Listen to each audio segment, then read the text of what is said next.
Je suis Hélène Beaurepaire, directrice nationale des études et de la pédagogie à la Fondation Santé des étudiants de France.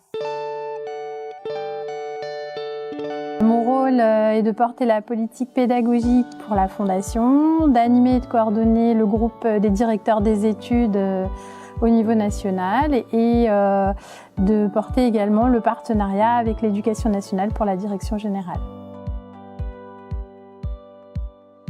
La FSEF a un partenariat historique avec l'Éducation nationale qui se traduit par l'implantation dans chacune de ces 13 cliniques de soins-études d'un service des études qui est en fait une annexe d'un lycée de l'Éducation nationale proche, un peu comme si un couloir du lycée était situé au sein de la clinique.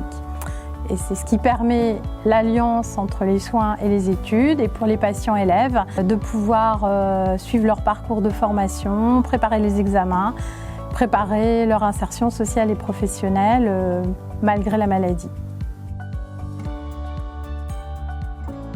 Donc dans un service des études, finalement ça fonctionne un petit peu comme dans un établissement scolaire. Il y a un directeur ou une directrice des études, c'est le proviseur adjoint du lycée support.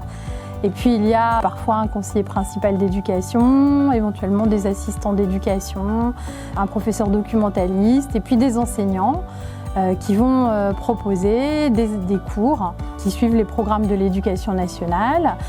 Finalement, un enseignant qui vient travailler dans une clinique de la Fondation, il vient y faire son travail comme il le ferait dans un établissement ordinaire, mais il vient le faire en s'appuyant sur les activités de soins et en constituant par son enseignement une partie de ce qui va permettre aux jeunes de se soigner.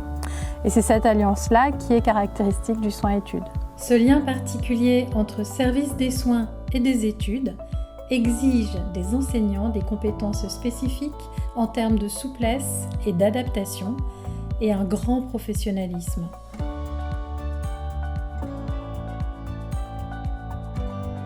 Donc on peut venir à la Fondation pour poursuivre ses études, qu'on soit dans la voie générale, la voie technologique, la voie professionnelle. Nous avons même des jeunes au collège ou des étudiants. L'objectif pour chacun des patients élèves, c'est de reprendre son parcours de formation et de repartir dès que possible, dès que la situation de santé et d'études le permettra, de repartir dans un parcours ordinaire à l'extérieur de la clinique.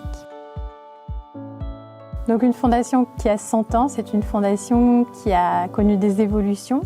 Au départ, le public accueilli au sein des sanatoriums, c'était des étudiants qui étaient autonomes. L'offre en matière d'études était donc relativement restreinte et c'était essentiellement les étudiants qui prenaient eux-mêmes en charge cette partie-là. Avec l'évolution de l'offre de soins, le rajeunissement de la population accueillie au sein des cliniques est apparue la nécessité d'avoir une offre spécifique, et notamment avec l'arrivée des lycéens, qui a conduit à l'implantation des services de soins-études, à l'invention finalement de ce concept et petit à petit aux annexes pédagogiques telles qu'on les connaît aujourd'hui, implantées au sein des cliniques.